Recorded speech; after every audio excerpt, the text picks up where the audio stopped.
Let's go. We can't. Why not? We're waiting for Godot. Ah, yes.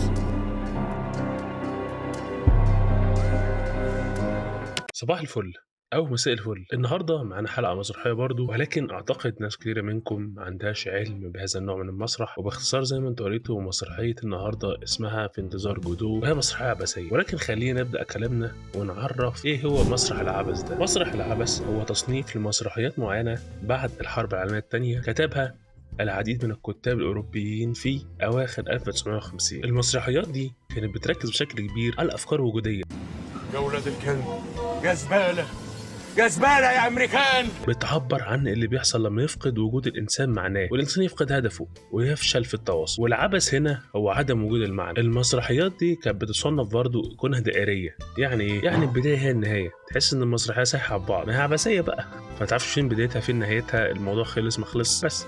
وفي المسرحيات دي كانوا بيعرضوا رد فعل الانسان تجاه العالم اللي ملوش معنى ده، وزي ما بيقولوا كده الانسان بقى عروسه ماريونيت بتتحكم فيه قوه خفيه من بره العالم. المسرح العبثي برضه كان بيهاجم ثوابت زي الثوابت المريحه، المعتقدات الدينيه او السياسيه اللي كانت عند الناس وقتها، وكان هدفه انه يصدم المشاهد عشان يخليه في مواجهه مباشره مع الحقائق القاسيه لوضع الإنسان في الزمن ده. ولكن التحدي في الأعمال دي هو تقبل الوضع الإنساني زي ما هو، كل غموضه وعبثيته، وبرضه تتقبله بكرامة وشرف ومسؤولية، لأن ببساطة مفيش حلول سهلة، ولأن الإنسان حتميا وحيد في العالم اللي ملوش معنى ده. ولكن لما نسيبنا من الحلول السهلة والأفكار المريحة اللي تعودنا عليها، ساعتها بس هنحس بالحرية والراحة. وطبعا هو شيء مش سهل ومؤلم جدا. عشان كده في المقام الأول مسرح العبث مش هدفه زي المسرح العادي إثارة الهئاسة، ان تلاقي حاجه دراميه وكده، ولكن هدفه ان تضحك بحريه، تقعد تضحك على نفسك قبل ما تضحك على غيرك. طبعا الكلام ده كله هو وصف للمسرح، ودي الرؤيه الخاصه بيهم، عشان بس ما حدش يفتكر الكلام ده انا اللي مالفه او رؤيتي الشخصيه يعني. المهم خلينا نبدا نتكلم عن المسرحيه. لو انتم مهتمين نعمل حلقه عن مسرح العبث يا ريت تكتبوا لي في الكومنت، نقدر نعمل حلقه عنها طبعا يعني. المسرحيه كتبها الكاتب المشهور جدا سامويل بيكيت، والمسرحيه بتدور في مكان ثابت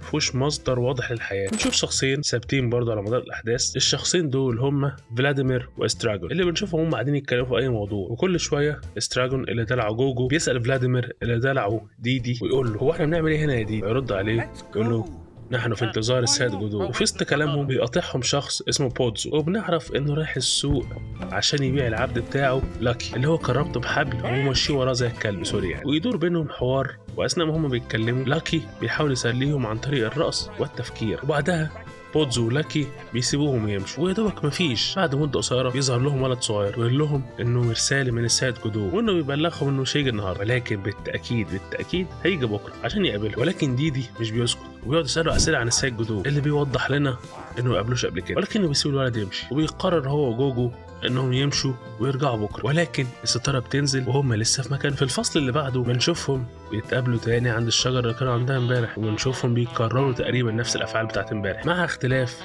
ان جوجو مش فاكر انهم قابلوا ناس امبارح او عملوا ايه، وبيطلب من ديدي يمشوا، بس بيفكروا ان هم ما يقدروش يمشوا عشان هم مستنيين السيد جودو. وطول انتظارهم ده يا جماعه يحاولوا يسالوا نفسهم باي شكل. من ضمن الاشكال دي ان هم يقلعوا على الجزمه ويلبسوها تاني، او يقعدوا يتاملوا في الشجره اللي شكلها اتغير، يشكوا ان هم واقفين في مكانها غلط. بعد كده بيفكروا يشنقوا نفسهم في الشجره، ولكن بيقرروا ما يعملوش كده ويكملوا انتظار وصول السيد جودو. ولكن للسخريه بيقاطعهم تاني بودزو ولاكي، ولكن المره دي الوضع مختلف. الحبل بينهم اقصر ومربوط في وسطهم، وبنعرف ان بودزو اعمى ولاكي عنده تاخر عقلي، ويا دوبك بيساعد بودزو يمشي. وبودزو مش بيفتكر خالص انه قابلهم امبارح، وبرضه بيسيبهم ويمشوا وهم منتظرين. ولكن بيحصل حاجه جديده جدا المره دي، نفس الولد بيجي لهم تاني يقول لهم مره تانيه ان السيد جودو مش جاي النهارده، وبيصر الولد ان اول مره اشوفه.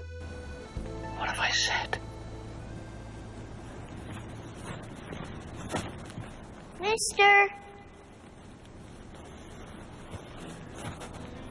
Mr.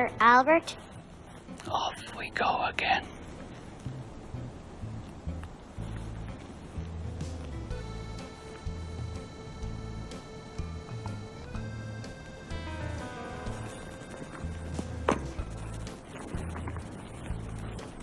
You not recognize me? No, sir. It wasn't you came yesterday. No, sir. This is your first time. Yes, sir.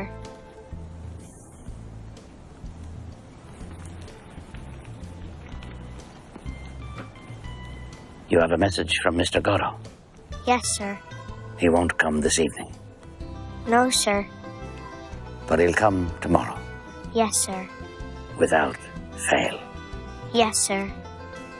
وما جاش قبل كده. طبعا فلاديمير بقى هنا بينفعل عليه، لكن بيقرر يسيبه يمشي وبيشعر بالاحباط الشديد، وبعدها بيقرروا ان هم يمشوا عشان جودو مش جاي، ولكن برضه بنشوفهم ثابتين في مكان. الستاره بتنزل عليه وبتنتهي المسرحيه. طبعا انا عارف في ناس منكم بعد ما سمعت التلخيص ده تحس ان هو ايه الهبل ده، ايه يا جدعان اللي بتتفرجوا عليه ده او بتتكلموا فيه ده. اقول لك عندك حق، بس لما تسمع التحليل مني هتعرف هو ليه كان بيعمل كده وليه عاملين المسرحيه زي ما قلت لك بشكل بسيط قوي. You talking to me?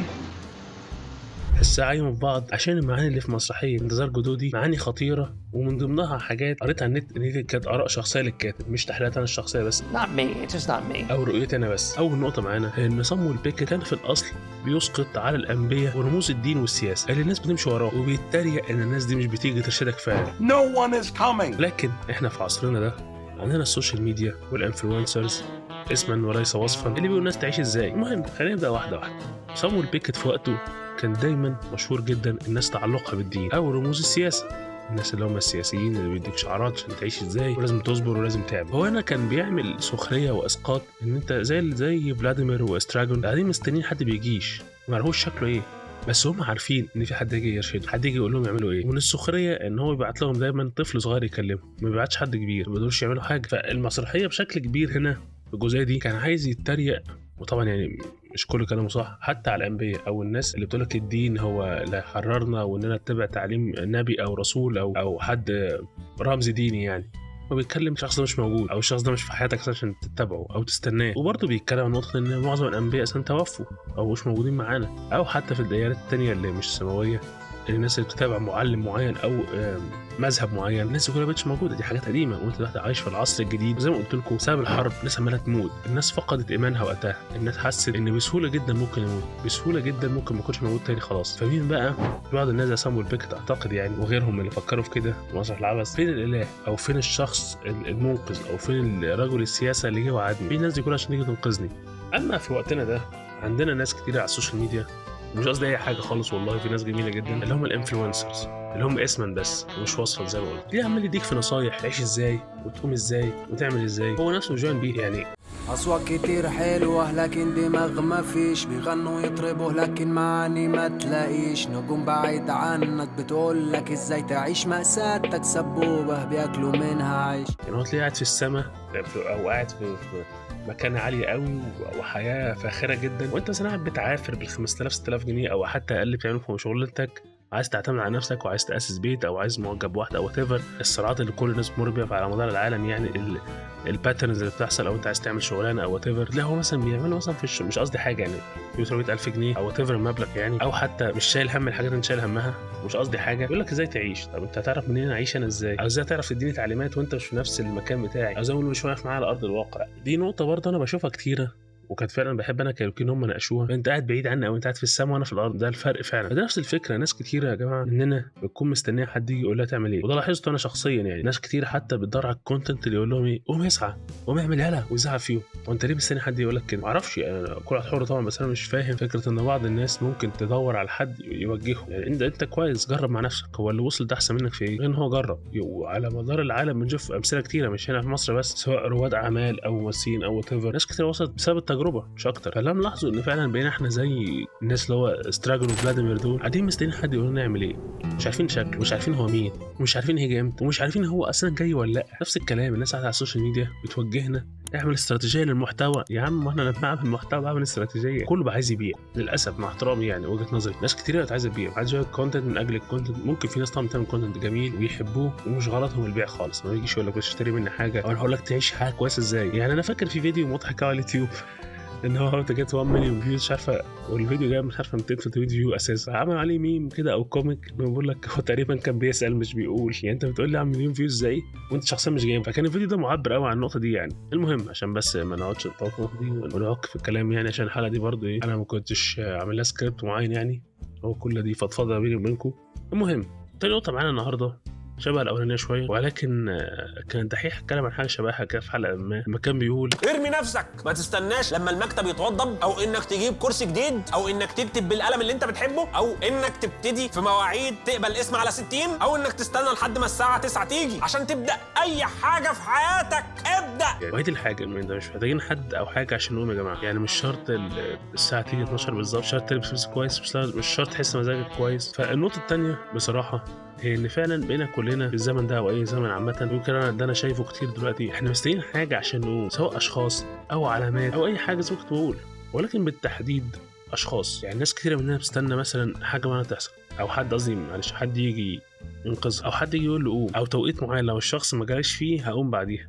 طب ما هو مش هيجي. نفس المسرحيه كده، هو كان بيفضل يستنى طول اليوم ان شاء الله هيجي قبل ما اليوم يخلص، واليوم يخلص. هل حد هيقدر يرجعلك اليوم اللي راح ده؟ مش بحاول اكون بجلد ذات او حاجه، ولكن حد هيقدر يرجعلك اليوم اللي راح ده؟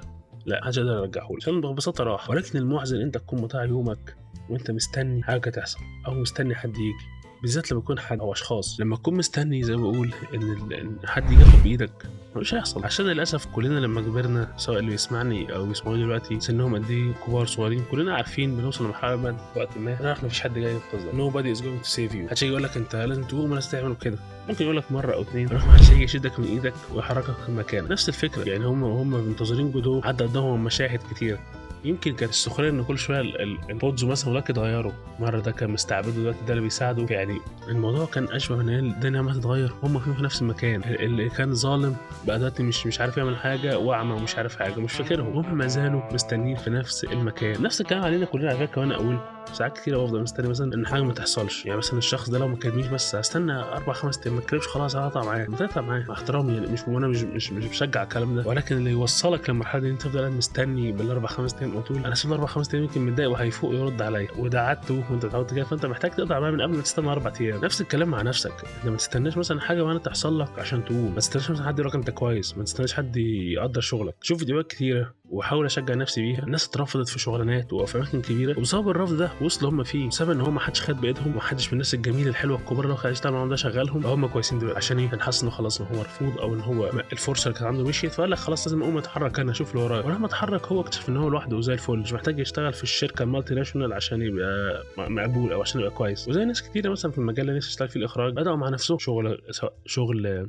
على النت او على اليوتيوب او كده، او تجارب شخصيه لحد ما وصل. مش محتاج مثلا تكون بقى دارس الموضوع او كده، مش ده مع الناس ده الصح يعني، بس بقول مثال بس.